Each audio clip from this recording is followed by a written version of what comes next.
Avoidants aren't emotionally distant because they don't care. That's the trap most people fall into. You start believing that their pulling away means you're not good enough, not attractive enough, not interesting or lovable enough. But the truth is far deeper and more complex, and it starts in their nervous system, not in your value. If you want to emotionally connect with an avoidant, again, the very first shift has to happen in your understanding. Stop taking their behavior personally. At the core of an avoidant attachment style is a deeply ingrained fear of vulnerability. Many avoidants grew up in environments where emotional expression was unsafe, inconsistent, or simply not modeled. Maybe their caregivers were emotionally unavailable or love was conditional, only offered when they performed, achieved, or stayed out of the way.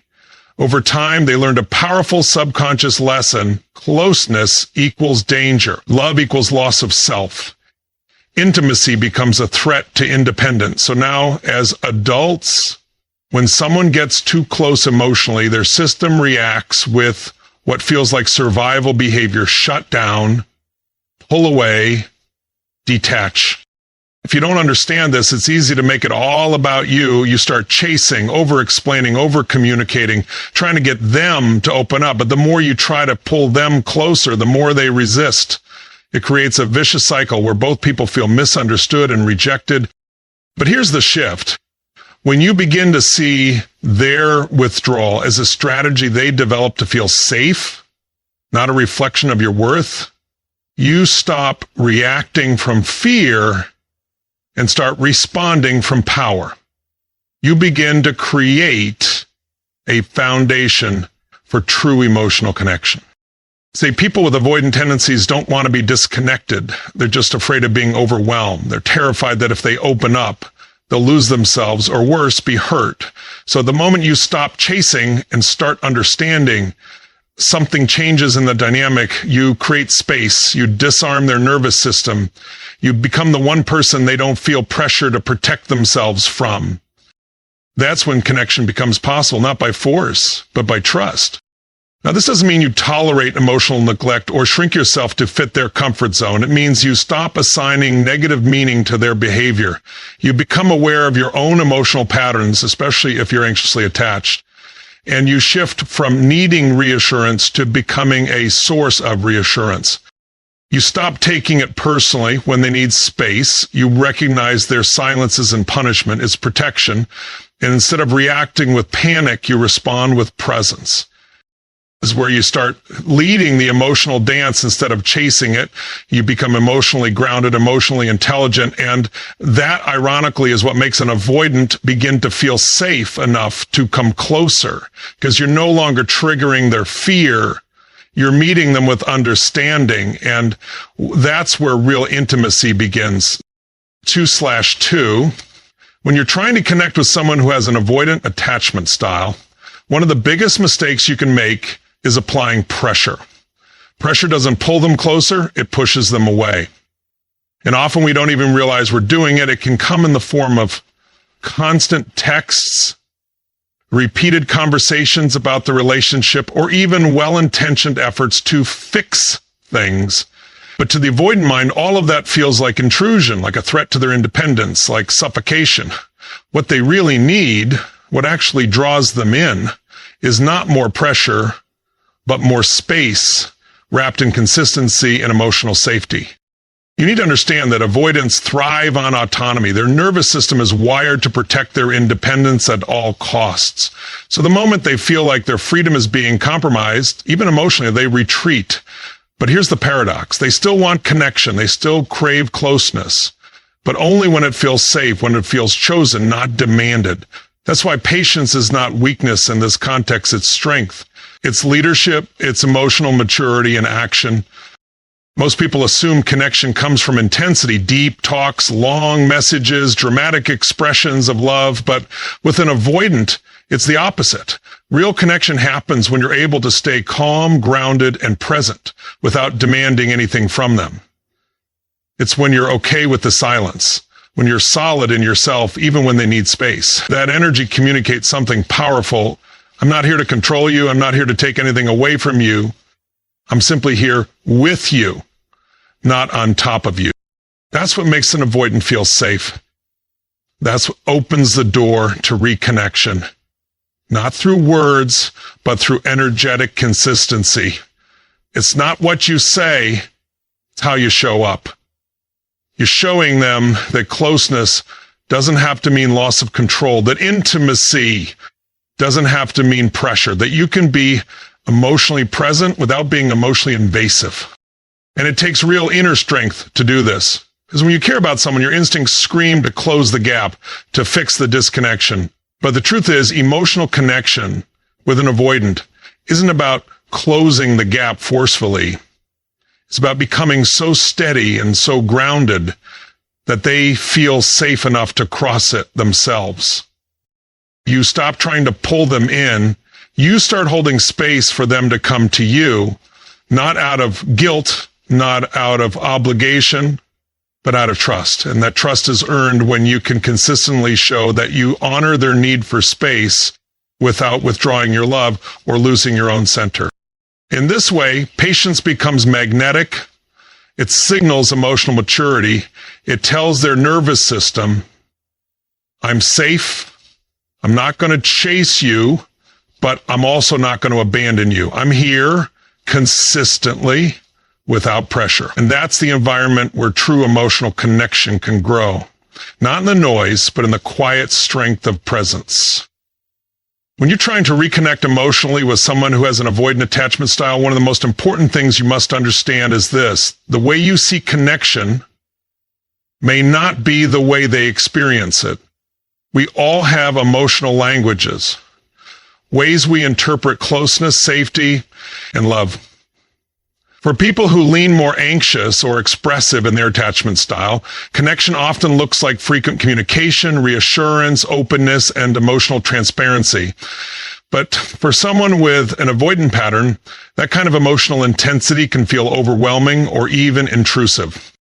If you want to build a bridge to real connection, you have to learn to speak their emotional language.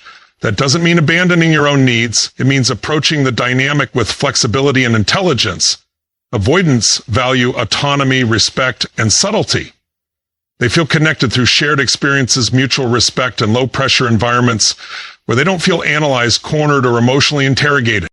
This is where many people unintentionally sabotage progress. They say things like, why don't you ever tell me how you feel? Or why can't you just open up like I do?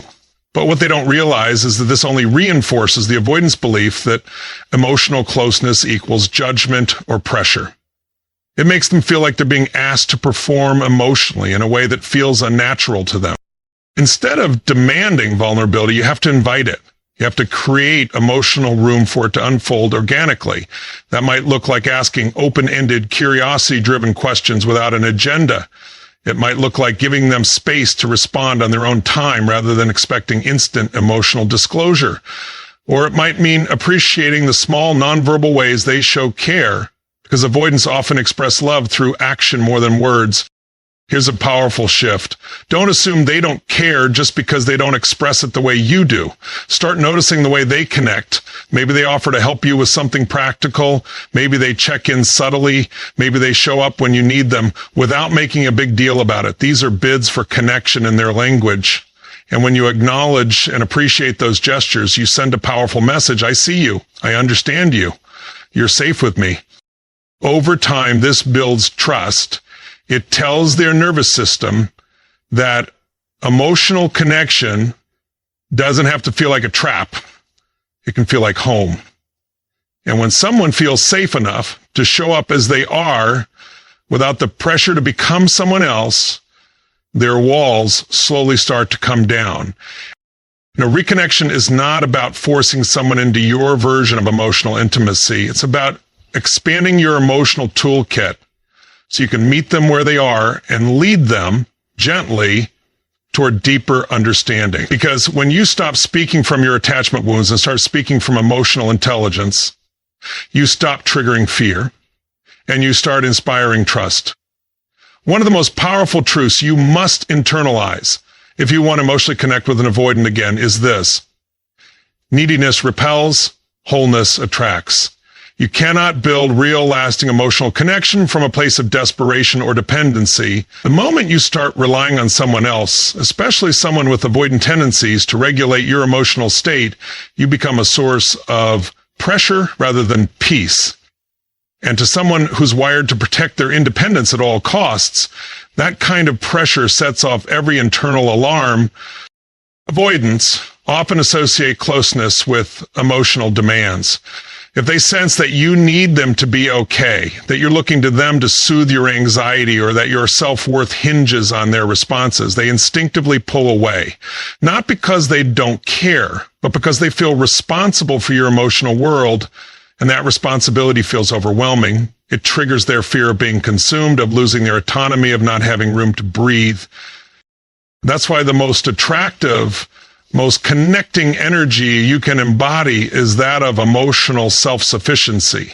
When you show up already whole, not needing them to complete you or fix you, but simply desiring a connection based on mutual respect and understanding, you create safety.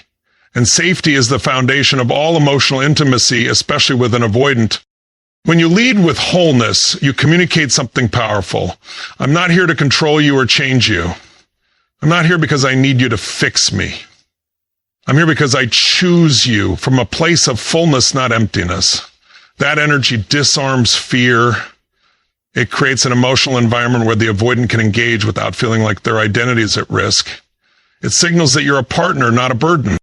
Building wholeness begins with reclaiming your emotional responsibility. It means doing the inner work, healing your own attachment wounds, developing your self-worth independently of the relationship, and creating a life that is rich, full, and meaningful, whether they're beside you or not. It means setting boundaries not just with them, but with yourself, recognizing when you're slipping into patterns of over-familially or over-communicating or over-analyzing. The irony is, the more grounded and centered you become in your own life, the more likely it is that an avoidant will feel drawn to you. Because you're no longer a source of emotional chaos, you're a source of emotional clarity. You're not chasing connection from a place of lack, you're inviting it from a place of power. And when you reach that place where your self-esteem isn't on the line every time they pull back, where you can give space without fear, where your energy radiates confidence rather than insecurity, that's when the dynamic starts to shift. That's when the avoidant begins to see you differently, not as someone who threatens their freedom, but as someone who offers connection without control. And that's the kind of person they're most likely to risk vulnerability with, not because they have to, but because they want to. You said, so here's the truth that ties it all together. Emotional connection with an avoidant isn't about trying harder, pushing more, or fixing them. It's about understanding the emotional terrain they've learned to survive in. It's about stepping into their world with compassion instead of criticism, patience instead of pressure, and strength instead of need. You build that bridge not by chasing them, but by becoming the kind of person they can feel safe with. You stop taking their withdrawal personally and begin to see it as a reflection of old wounds, not your worth. You replace emotional urgency with presence. You meet their fear of intimacy with a calm, consistent energy that says, you don't have to run. I'm not here to take your freedom. I'm here to meet you fully, but not forcefully. And most importantly, you lead with wholeness. You make it your mission to become grounded, fulfilled, and emotionally resilient on your own. Because real connection doesn't happen when two people are trying to fill a void. It happens when two complete individuals come together by choice, not by need. This isn't easy work. It requires deep self-awareness, patience, and an unshakable commitment to your own growth. But if you can master this, if you can lead with understanding, speak their language, respect their space, and stand solid in your own power, then you become the exception. You become the person they don't want to avoid. You become the safe space they never knew they needed. So stop trying to force connection. Start becoming someone connection naturally flows to. Because that's the path, not just to reaching the avoidant, but to creating deep, lasting emotional intimacy with anyone. And that starts with you